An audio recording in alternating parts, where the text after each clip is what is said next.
Witam bardzo serdecznie. Dzisiaj jest wtorek, 22 dzień listopada 2022 roku. Imieniny obchodzą Jonatan, Maur i Wzemiła. W Gdańsku mamy 1 stopień Celsjusza, zachmurzenie, blok BTC 76, 42, 47, cena KNG 3,35 USDT, cena cash 333 KNG, a to oznacza, że jeden cash jest warty ponad 5000 zł, a to znowuż oznacza, że Kanga jest wyceniana dzisiaj na 128 milionów złotych. To jest kwadrans z Kangą numer 124. Proszę dajcie znać, jak nas widać, jak nas słychać i skąd nas oglądacie. Czołem Łukasz. Cześć Sławku. Łukasz, jaką walutą płacimy na cmentarzu? Nie wiem. Kryptowalutą. Ojejku. Powinieneś to wiedzieć. Tak. Właśnie. Jak powiedziałem, że nie wiem, to się domyśliłem. O co chodzi? Łukasz, czy krew się leje, czy się nie leje, jeżeli chodzi o wycenę Bitcoina i Ethereum? To zależy, kogo zapytasz. Wszystko zależy, kogo zapytasz. Pewnie będziemy jeszcze o tym rozmawiali. Są głosy pod tytułem fiasko kryptowalut, w ogóle koniec, a inni mówią, ale okazja. Więc generalnie można powiedzieć, że FTX przyłożył nam trochę ognia tutaj do tego wszystkiego, trochę krwi napsuł i napsuje jeszcze, myślę, bo to nie koniec. Jeszcze sieć powiązanych firm jest bardzo duża. No i myślę, że to jest taka trochę samospełniająca się przepowiednia, bo to jak usłyszysz, że w sklepie nie ma mleka i pójdziesz do swojego sklepu i zobaczysz, że jest, to kupisz, ale 10. osoba, która przyjdzie i już nie będzie mogła kupić, bo nie ma, to pójdzie do kolejnego i to będzie taka plotka, która powoduje, że naprawdę zabraknie mleka. Tak mieliśmy przecież przed wybuchem, czy w momencie wybuchu wojny. Ja pamiętam, że na Ukrainie to w pewnym momencie poszła fama w radiu, powiedzieli, że się kończy ryż i makaron. I ja trochę jak ta owca poszedłem do sklepu, patrzę, ostatnie pudełka makaronu, no to wziąłem jeden i się przyczyniłem do tego, żeby właśnie... Jest większa zagadka związana z pandemią.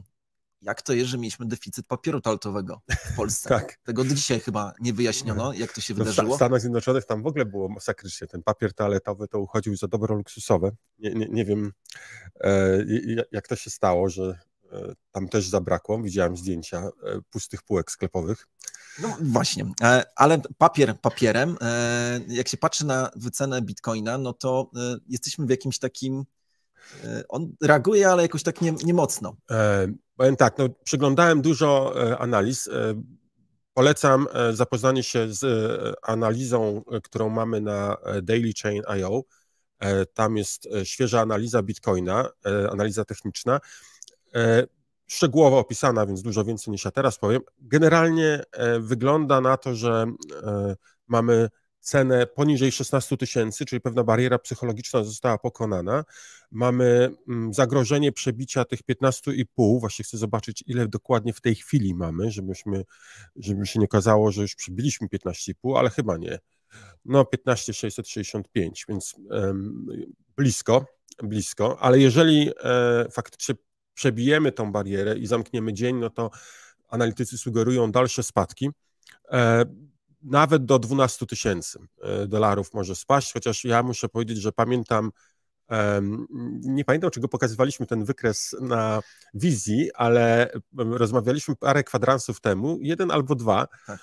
I tam był wykres, który pokazywał przyszłość Bitcoina i on powiedział 4 grudnia czy 2 grudnia będzie dołek, 14 000 dolarów. No i wtedy się śmialiśmy, mówimy, no akurat, ale teraz zaczynamy myśleć, że kto wie. A pamiętasz, Łukasz, jak kiedyś rozmawialiśmy o analizie poprzednich BES, i tam ktoś wyciągnął taki wniosek, że BESA kończy się, czy dołek jest wtedy, kiedy osiągniemy 20% poprzedniego ATH. Coś takiego było, jak kiedyś Bitcoin był warty $10, to później spadł do 2 i tak dalej, i tak dalej, i tak dalej. I wtedy jak rozmawialiśmy o tym, to było kilka miesięcy temu, no to powiedzieliśmy sobie, poprzednie ATH to było $65 000. W listopadzie... Rozumiem, dobra. No to jeżeli weźmiemy z tego 20%, no to wychodzi nam $13 000. I kiedy nawet o tym rozmawialiśmy, to wydawało się to niemożliwe, Bo nikt przecież nie brał pod uwagę tego, że FTX upadnie. Ale uwaga... Chyba nawet rozmawialiśmy przed upadkiem Luny jeszcze. Tak, no właśnie. Ale to oznacza, że te ceny, które zobaczyliśmy, te wielkie, wielkie wyceny, one miały miejsce dlatego, że na FTX-ie prawdopodobnie ludzie mieli do dyspozycji środków, których FTX już dawno nie miał, a zatem było dużo fałszywego pieniądza. No i to, co rozmawiamy o USDT i tak dalej, i tak dalej. Chodzi mi o to, że ta zasada prawdopodobnie byłaby prawdziwa nawet wtedy, kiedy mielibyśmy mniejsze ATH, bo to ATH osiągnęliśmy dlatego, że było dużo oszustwa na rynku. No to można popatrzeć jeszcze w drugą stronę, bo słuchałem takich analityków rynku, którzy mówią, nie ma znaczenia, co się dzieje wokół, cykliczność Bitcoina jest najważniejsza i nie ma znaczenia, że FTX upadł. Jakby FTX nie upadł, to by było coś innego, bo cykliczność Bitcoina jest najważniejsza. To jest pewne spojrzenie, no, interesujące. Nie. Jeśli chodzi o ETH, to Tak. płynnie przejdziemy może do następnego tematu, ale o ETH bardzo ciężko mówić, ponieważ faktycznie zamieszał tutaj ktoś, kto przejął 250 000 ETH z FTX-a. Czy właściwie zamienił chyba na ETH? Znaczy zamienił na 250 000, tak. Dobrze mówię, 250 000 ETH, przelał na jeden portfel i z tego portfela już wszystko wyszło. Powychodziły przelewy po 15, po 25 tysięcy ETH. Te przelewy, które były robione ostatni raz 23 godziny temu, to już zostały wymienione na Bitcoina, a kolejne tuż przed kwadransem sprawdzałem jeszcze tam chyba 15 przelewów, czy coś koło tego, nie, 10 przelewów po 15 000 ETH było jeszcze niezamienionych. Także widać, że jakieś ruchy są. Tak do końca nie wiadomo, czy to na pewno czy to jest haker, bo ja już zaczynam się trochę gubić. Nie jest tak, bo rozmawialiśmy tydzień temu o tym, że część z tych środków trafiło rzekomo na Krakena. I na Krakena tak. Też, tak. No tam jest strasznie dużo zamieszania wokół tego. Jedno jest pewne, ludzie zwietrzyli pewną szansę, bo jak wejdziesz sobie na to konto, które zostało oznaczone jako FTX Drainer, tak, to tam jest cała masa transakcji. Bardzo długo się zastanawiałem, o co chodzi z tymi transakcjami. Na 0 ETH albo na tam jakąś 1 milionową część ETH. I się okazało, że to są ludzie, którzy próbują przekonać właściciela konta, żeby on im odesłał troszeczkę tych ETH, bo oni są w bardzo dużej potrzebie. Rozumiem. Nie może chodzić, będzie miał operację, stracił wszystkie środki, które miał mieć na operację, bo FTX upadł i tak dalej. Tego typu operacje są robione. No, na razie chyba żadna nie zadziałała, więc nie wiem, czy to będzie. Łukasz, czy to nie jest argument, który daje, czy to nie jest poważny argument w rękach regulatorów? Teraz, sam fakt, i nie chodzi mi teraz o upadek FTX-a, bo będziemy o tym zaraz rozmawiać, ale sam fakt, że ten haker może dokonywać tej wymiany tak, jak chce i no wszyscy wiemy o tym, że dysponuje gigantyczną ilością pieniędzy i w jakiś sposób będzie je z powrotem próbował wyprowadzić, albo w postaci gotówki, albo czegoś takiego. Regulatorzy teraz będą przychodzili i mówili, aha, zobaczcie, nawet nie potraficie upolować tego gołębia, który wam uciekł, potrzebujecie naszej pomocy. I dorzucam jeszcze pytanie do ciebie i do wszystkich tych, którzy nas oglądają. Jaka jest przyszłość kryptowalut? To jest... Generalnie jestem przeciwnikiem regulacji. Podkreślam fakt, że FTX był, przynajmniej oddział amerykański, był giełdą regulowaną, działającą na częściowo uregulowanym rynku. I mówienie, że nie było regulacji, jest po prostu nieprawdą. Nie? To była giełda regulowana. No i teraz możemy sobie popatrzeć na to w ten sposób. Aha, czyli giełda była regulowana, upadła, no to znaczy, że za mało regulacji. I wtedy się okaże, to jest podobnie jak z socjalizmem. Wprowadzamy trochę socjalizmu, ludziom żyje się coraz gorzej, a potem Unia Europejska krzyczy, nie, to za mało. Za mało regulacji, za mało socjalizmu, za mało jakichś dopłat i czego tam jeszcze, bo aż ciężko zapamiętać, co im tam wymyślają.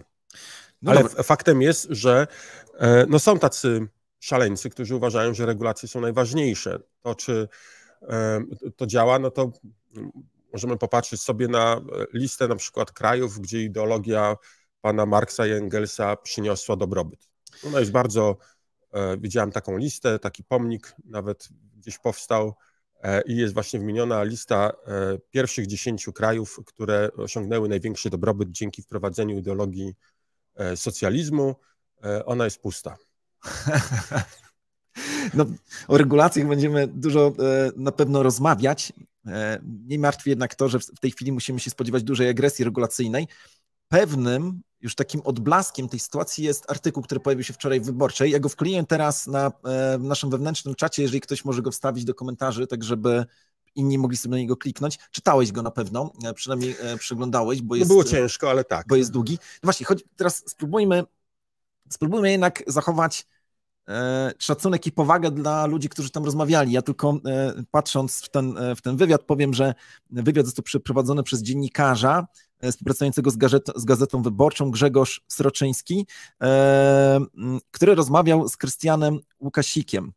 Krystian Łukasik to jest analityk gospodarki cyfrowej, tak jest przedstawiony tutaj. Tajemniczy analityk gospodarki cyfrowej. No, ale jednak z wywiadu wynika, że to jest ktoś, kto ma jakiś wpływ, bo zapowiada raporty prowadzone przez powszechnie uznane organizacje ekonomiczne w Polsce, nierządowe, więc to jest ktoś, kto reprezentuje no, tą myśl taką klasyczną, ekonomiczną. Klasyczną, jeśli chodzi o to, o pieniądze. O nie kryptowalutową, o to mi chodzi, nie kryptowalutową, tak. Nie austriacką, nie... Tak, oczywiście, tutaj jakby w ten podział teraz nie wchodzimy. Wypisałem sobie kilka takich uwag co do tego artykułu, czy do tego wywiadu, ale powiedz mi, jakie było twoje pierwsze skojarzenie, jaka w ogóle była myśl, jak to przeczytałeś? No, jest to moim zdaniem taki klasyczny artykuł manipulacyjny. Techniki manipulacyjne zastosowane na całego, postawione teza w pytaniu, która odwraca uwagę od samej tezy, która jest w pytaniu, czyli mamy jak kryptowaluty oszukały świat, zamiast wolności i równości mamy łowy na jelenie, czyli już w samym tytule mamy jakąś tezę, której nie musimy udowadniać, no bo ona jest przecież oczywista.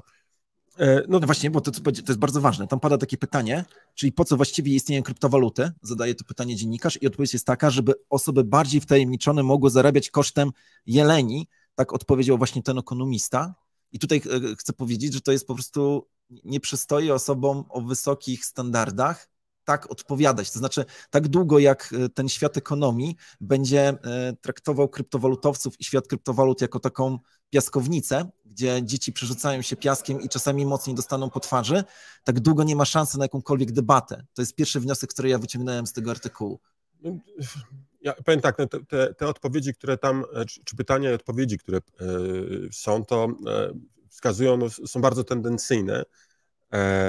Ja na przykład zwróciłem na to, że pan Łukasik mówi, że rynek kryptowalut to gigantyczna pralnia brudnych pieniędzy z handlu narkotykami i bronią i że duże grupy przestępcze już niemal całkowicie przerzuciły się na bitcoina i że z kryptowalut korzystają osoby, które zostały objęte sankcjami. No, generalnie całe złoto kryptowaluty, podczas gdy nawet w niedawno ogłoszonym raporcie, o którym mówiliśmy chyba tydzień temu, czy 2 tygodnie temu. O raporcie SWIFT-u. Tak, to mowa jest o tym, że kryptowaluty to tam jest ułamek procenta, czy coś koło tego, a pranie brudnych pieniędzy i te działania związane z nielegalnymi działaniami w ogóle, to przede wszystkim gotówka i przede wszystkim zwykły fiducjarny pieniądz. Tak jest. Pozwól, że jeszcze przypomnę tobie inne rzeczy, które rzuciły mi się w oczy. Pada tam takie zdanie właśnie pana Łukasika. Nie chciałbym za bardzo moralizować, ale uważam, że Bitcoin jest po prostu szkodliwy dla świata. Nie spełnił żadnej ze swoich obietnic, a jednocześnie kosztuje planetę absurdalnie dużej ilości energii. I właściwie po co? Co więcej, w dalszej części tego artykułu pojawia się takie stwierdzenie, że w tej chwili dowód proof of work zużywa tyle energii, ile cała Australia. Nie znam takiej statystyki, ale jeżeli, i właśnie to jest to, przemawiam tutaj do uczciwości dziennikarskiej teraz pana Sroczyńskiego, żeby podał źródło, które podaje, że w tej chwili koparki na całym świecie zużywają tyle, co jeden kontynent. Myślę, że tego wymaga przyzwoitość, ale przeczytam jeszcze parę takich, uwaga, to jest w ogóle strasznie ciekawe. Mowa jest o tym, że oczywiście rynek kryptowalut służy do prania pieniędzy. Pojawia się w końcu wątek tego, że z kryptowalut mogą korzystać również uczciwe osoby, a potem właśnie pan Łukasik mówi tak, ale potem ci sami opozycjoniści, mowa o opozycjonistach z Rosji, obracają bitcoinem na giełdzie Binance, która, jak się ostatecznie okazało, przekazywała funkcjonariuszom FSB dane klientów, którzy wspierali Nawalnego. No, czyli kto... No ale teraz, po pierwsze, czy widziałeś o tym, że Binance przekazywał, czy to jest potwierdzone? A jeżeli tak, no to o czym świadczy robienie KYC na scentralizowanej giełdzie? No więc właśnie, tutaj jest pokazywanie efektów czegoś złego, czyli wprowadzanych regulacji i jakichś tam procedur KYC, tak bardzo mocnych, i mówienie, że to one są przyczyną tego, że Bitcoin jest zły. Natomiast ja bym zwrócił uwagę, tutaj w ogóle nie jest problemem to nie jest wina Bitcoina, że ktoś popełnił błąd. Bo jeżeli ja jestem opozycjonistą, dostałem Bitcoina, to zamiast wpłacać się na Binance, ja powinienem po prostu pójść do kantoru i wymienić za gotówkę. Dokładnie tak. Najprostsze rozwiązanie. Tutaj nie powinienem nic innego robić. Mnie uderzyły dwa suche zdania, ale myślę, że powinniśmy już kończyć temat tego artykułu, bo on jest po prostu żenujący, ten artykuł. Poziom merytoryczny moim zdaniem jest żenujący. Na przykład jest mowa o tym, że czy ktoś ma kupić, znajomy emeryt pyta mnie, czy kupić bitcoiny. Mój ulubiony temat, ja jestem fanem tego kupowania systematycznego raz w miesiącu za drobną kwotę, podkreślam drobną kwotę, bo to ma być zakup, który nie obciąża mojego budżetu, czyli ja cały czas, nie wiem, wyrzekam się 50 zł albo 100 zł miesięcznie, nie pójdę parę razy do kawy, na kawę do kawiarni, to jest ok, żeby zamiast tego kupić sobie trochę kryptowalut. No i tutaj odpowiedź na temat tego, czy ma kupować, nie, w żadnym wypadku nie, bo są skamy. Więc podkreślam, należy rozdzielić bitcoina od skamów, rozdzielić to, że ktoś jest namawiany do robienia jakichś złych inwestycji od tego, że po prostu idzie i kupuje bitcoina na sprawdzonej, zaufanej giełdzie albo po prostu nawet w kantorze, gdzie dostaje tego bitcoina i co więcej, nie muszę go trzymać przecież na koncie giełdowym, tylko mogę sobie wypłacić od razu na swój portfel taki prywatny, swój własny, do którego tylko ja mam klucze prywatne. Więc to jest no, przykład, jaka to była manipulacja, to są straszne. Napisałeś na Twitterze, Łukasz, chwilę przed tym kwadransem, wyzwanie właśnie dla dziennikarza, dla pana Grzegorza Stryczyńskiego, do tego, żeby przeprowadził wywiad z kimś z naszego środowiska. I wtedy będziemy mogli powiedzieć o dużej uczciwości. Wszyscy ci, którzy nas oglądacie, w tej chwili poszukajcie tego wpisu gdzieś na Twitterze i proszę retweetujcie, bo wydaje mi się to uczciwe. Dobra, faktycznie nie zostawmy... Jest tyle rzeczy jeszcze ciekawych do omówienia. Możemy powiedzieć. Vitalik Buterin, i on właśnie bardzo fajnie mówi, że to nie kryptowaluty zawinił człowiek i proponuje stworzenie właśnie całego protokołu Proof of Reserve, czyli takiego protokołu, dzięki któremu scentralizowane giełdy będą mogły potwierdzać nie tylko to, jaki mają w tej chwili majątek, ale jakie mają zobowiązania. I pierwszym królikiem doświadczalnym ma być kto? Binance? Nie. Myślałem, że ci powiem, że Kanga. Nie. Binance. I powiem ci więcej, wydaje mi się to teraz dość proste nawet. I chciałem z tobą jako z osobą techniczną porozmawiać. Co o tym myślisz?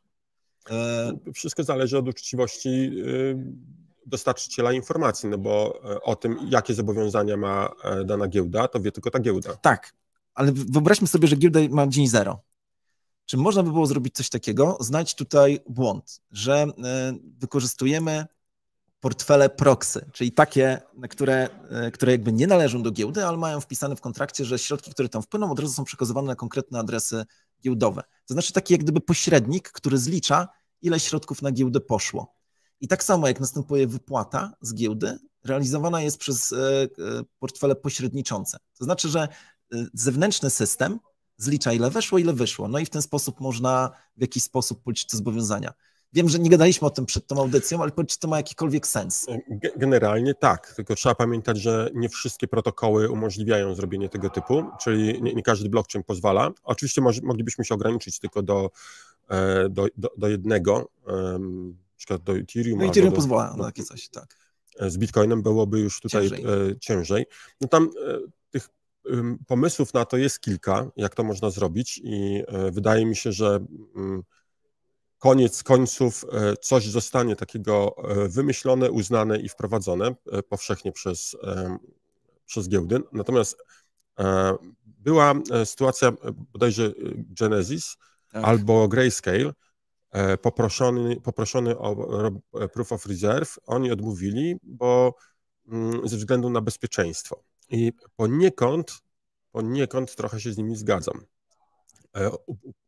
Upublicznienie z jednej strony wszystkich swoich kont, wszystkich hot walletów, cold walletów, całego systemu zarządzania nimi, to jest pewne naruszenie zasad bezpieczeństwa, więc nie tak do końca to jest takie oczywiste, że pełna publikacja jest dobra.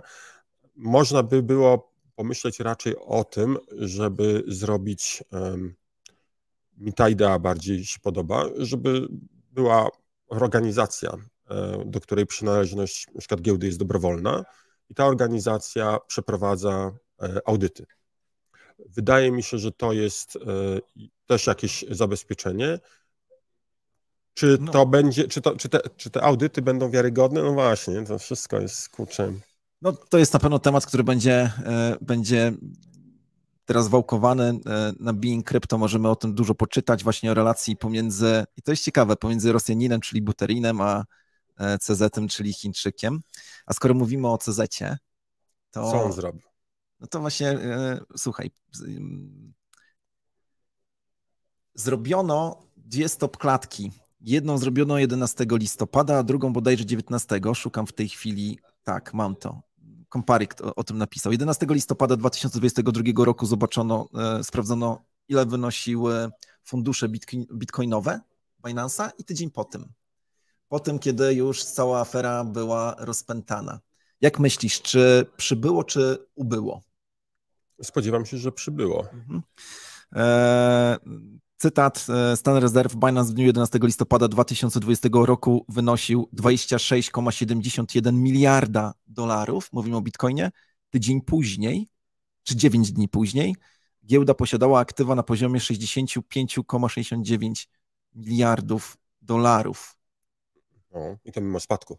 Tak, i pomimo tego, że na wszystkich giełdach generalnie mówi się o tym wycieku. Wycieka, no, może nie wycieka, tylko wypłatach, przepraszam. Tak. Dobrze mi poprawiłeś.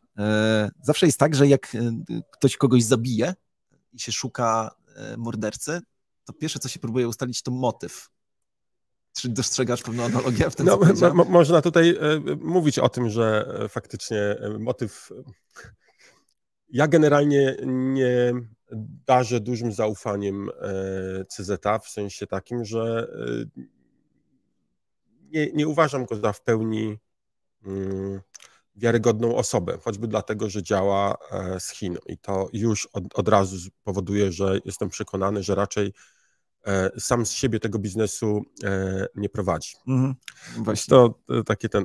Tu Bolek, ciekawy komentarz napisałeś, że 195 000 ETH z tego konta wypłynęło. Ja tak szybko powiem, nieuważnie słuchałeś, bo ja o tym powiedziałem, że właśnie zostało wypłacone na 10 czy tam kilkanaście kont w wypłatach po 15 000 ETH, ale te 15 nie zostały jeszcze ruszone, więc... Okej, Bolek, dziękujemy za komentarz, dziękuję Łukasz za Cieszę się, że sprawdzacie. Za twoją odpowiedź. Dobra, teraz tak. Kilka pytań do ciebie. Stefan pyta się, czy vesting KNG na stake, zaraz będziemy rozmawiali o tym, będzie przymusowe, czy można wybrać opcję na konto główne? Nie myśleliśmy o tym, żeby była opcja, ponieważ wypłata z POS-a jest dobrowolna. Można zrobić w każdej chwili samemu, więc to nie jest problem, ale przemyślimy. Okay. Do przemyślenia, natomiast ważne jest to, że jeżeli żal ci tego POS-a, to zainwestuj z konta, na którym POS-a nie masz, po prostu i od razu go sobie zerwiesz. Ostre libertariańskie narracje, oczywiście, że tak. Jeszcze inny komentarz miałem do ciebie, Łukasz, tutaj. No właśnie, to jest ciekawe pytanie. Od Mat. Na samym początku padło. Dlaczego giełdy używają Tethera? Po przeanalizowaniu wygląda to bardzo źle i Tether może mieć problemy. Dlaczego giełdy nie skupiają się na USDC i BUSD? Co się z wami stanie, gdy Tether upadnie? No, pamiętaj, środki, czy handel, jaki odbywa się na giełdzie, no to są środki użytkowników i to, że mamy rynek USDT, to nie jest to, że myśmy sobie wybrali, tylko po prostu rynek nam narzucił. Użytkownicy chcieli mieć USDT, wprowadziliśmy USDT. Mamy też rynek USDC i to od użytkowników zależy, jakiego stablecoina używają. Pamiętaj, że problem upadku USDT to będzie problem posiadacza tego tokenu. Tak, ja wiem. Więc to nie jest tak, że to jest problem giełdy. Oczywiście pewnie jakieś reperkusje będą, będzie jakieś zamieszanie na rynkach, ale generalnie to tutaj, jeżeli ktoś boi się USDT, to powinien jak najszybciej pozbyć się wszystkich USDT i wymienić je na przykład na USDC. Jeżeli w nie wierzy, albo jeśli wierzy w BUSD, bo uważa, że CZ jest uczciwy. Więc to proszę bardzo. Natomiast zwracam uwagę, że na przykład USDC miało bardzo mocny spadek swoich aktywów, tak? 3 miliardy było mniej niż myśleli, że będzie, więc to jest... No ale nie chcę tutaj siać paniki. Wszystkie stablecoiny niosą ze sobą ryzyko i dlatego uważam, że nie jest złym pomysłem posiadanie kilku różnych stablecoinów. Tak. Szczęśliwie się składa, że Kanga obsługuje kilka z nich, ale myślę, że trzeba powtórzyć to, co powiedziałeś. Z punktu widzenia gospodarki giełdowej niewypłacalność Tethera nic nie zmienia, bo nadal będzie po prostu, ludzie będą mieli swoje Tethery na rynku, tylko nagle okaże się, że Bitcoin wyceniany w Tetherze będzie warty na przykład 1 miliard Tetherów. Może tak być, no nie, albo i więcej, bo to już wtedy matematyka. Chociaż chcę ci powiedzieć, to jest moje takie głębokie przekonanie i proszę, żeby nikt tego nie traktował jako jakąkolwiek poradę. Myślę, że Tether przetrwa teraz ten sztorm. Myślę, że to są na tyle sprytne chłopaki tam po drugiej stronie, przebiegłe, mają z niejednego pieca chleb jadły, że akurat przetrwa, ale proszę nie traktujcie tego jako jakąkolwiek poradę. I tyle. Dobra. No właśnie, ktoś napisał tutaj, Michał Świr, już od paru lat USDT ma paść, a jakoś tego jeszcze nie robi. Tak, ale wszystko jest możliwe. Dokładnie. To co, porozmawiamy może o Kandze? Tak. Myślę, że... Ale zanim o Kandze, to chcę poprosić wszystkich o uwagę w związku z konkursem. Tak. Mieliśmy konkurs, rozstrzygnijmy konkurs. Sławek sprawdza, kto wygrał szybko, a ja... 2 konkursy mieliśmy. 2 konkursy mieliśmy. Bo jeden mieliśmy co do ceny Bitcoina dzisiaj o godzinie 9. Tak. Od razu powiem, że pomimo tego, że zrobiliśmy ścieśnięcie, to i tak ktoś wygrał. No i mieliśmy konkurs a propos tego, co zrobimy z połową tokenów z IEO. Okej. I tutaj też mam wygranego, więc czy teraz podajemy wygranych, czy jakoś rozdzielamy? To najpierw może ten cotygodniowy konkurs rozstrzygnijmy, a na koniec rozstrzygniemy konkurs związany z tym, co zrobimy z drugą połową bitcoinów. Dobra, więc zwyciężczynią zaznaczam, która trafiła, jeżeli chodzi o cenę Bitcoina i pomyliła się z tego, co tak na szybko liczę, chyba tylko o $17, czy o 14, przepraszam, jest koleżanka Katarzyna Dubiel. Katarzyna Dubiel, która wygrała 63,3 Kangi. Także gratulujemy. Gratulacje. Oskar idzie właśnie w tej chwili do ciebie. Zgłoś się do nas, tak żebyśmy mogli tutaj przekazać twoją nagrodę. A drugiego zwycięzcę podamy zaraz, bo tam nagroda wynosi aż 100 Kang. 100 Kang, tak. Są emocje. To Łukasz, co takiego możemy powiedzieć a propos naszej wielkiej akcji w tych czasach zarazy? Tak, przypomnę, że 29 października ruszy IEO podczas... Listopada. Mamy kalendarz gregoriański. Tak. Więc 29 listopada ruszy IEO, specjalne takie IEO, które nazwaliśmy post-IEO, tokenu KNG. Na tym IEO będziemy sprzedawali token w cenie, która zostanie ogłoszona później, ale będzie bardzo, bardzo atrakcyjna. Co ważne, środki uzyskane z tego IEO zostaną przeznaczane na skupienie tokenu KNG z rynku, a skupione tokeny KNG, tak jak już wyjawiliśmy, połowa z nich będzie przeznaczona na zwiększenie nagrody na POS-ie, a druga połowa zostanie spalona. I tutaj jest dobre pytanie od Sławka T. czy KNG zakupione w ramach IEO, wrzucone na POS, będzie jakby scalone z tym dotychczasowym, czy będzie możliwość dokonania wypłaty bez utraty nabytych już procentów? Powtarzam pytanie, ale one właśnie wpadło teraz. Tak, no to jest, będzie scalone, no bo te KNG wpadną na POS, który mamy dotychczas, czyli to nie powstanie jakieś drugie konto. To jest, tak. Chyba że założysz drugie konto na Kanze i z tego konta dokonasz zakupu na IEO, no to wtedy będziesz miał dwa niezależne konta KNG POS. Tak jest, dobra. Okej, i teraz zdradziliśmy, co zrobimy ze środkami, powiedzieliśmy, jak będzie przebiegała, jaka będzie cena, jakie są parametry, czyli cliff 365 dni i vesting 100 dni. Nie chcieliśmy robić dwuletniego cliffu, uważaliśmy, że 2 lata to jest za długo, rok jest w zupełności wystarczający. No i podpowiadaliśmy również, że jeżeli ktoś nie ma jeszcze POS-a, to warto kupić sobie tam parę KANG, włożyć na POS-a i włączyć autozasilanie, żeby w momencie, gdy zakupione podczas tego IEO KANGi zaczną być dystrybuowane, żeby mieć tam już autobonus na tym POS-ie i te KANGi będą pracowały znacznie lepiej. Więc to taki hint mały. Tak. A czego jeszcze nie powiedzieliśmy? Powiedzieliśmy coś na temat limitu inwestycji, chociaż mamy pomysł, żeby to ulepszyć. Tak, dużo osób bardzo się skarżyło, że $2000 to jest za mała kwota, że chcieliby, żeby można było więcej. No i postanowiliśmy zmienić sposób wyrażania limitu.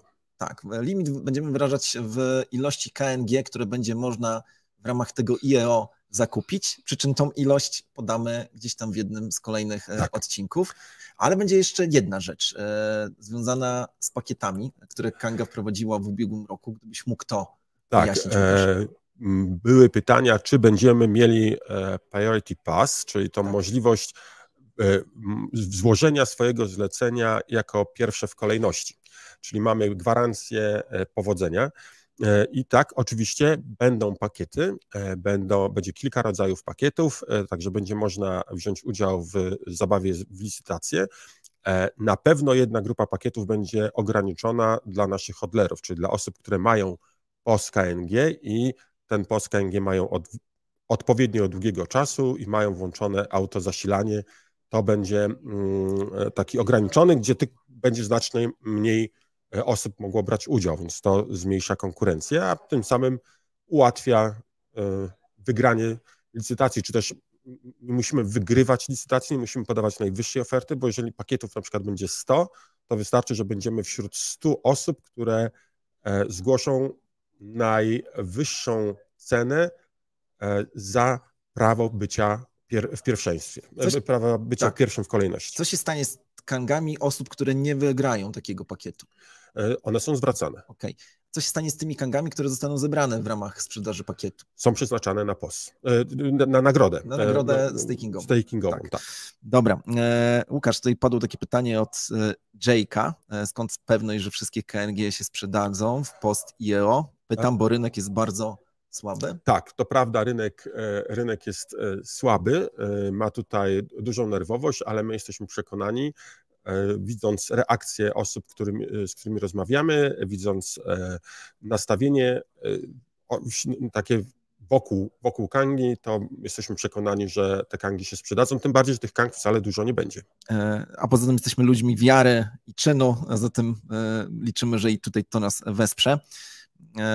Okej, myślę, że to jest chyba dobry moment, żeby powiedzieć, kto jest drugim zwycięzcą, kto odgadł, że będziemy spalać tokeny. Tam oczywiście wiele osób odgadło, ale w toku tutaj naszego sita zwycięzcą jest osoba, która nazywa się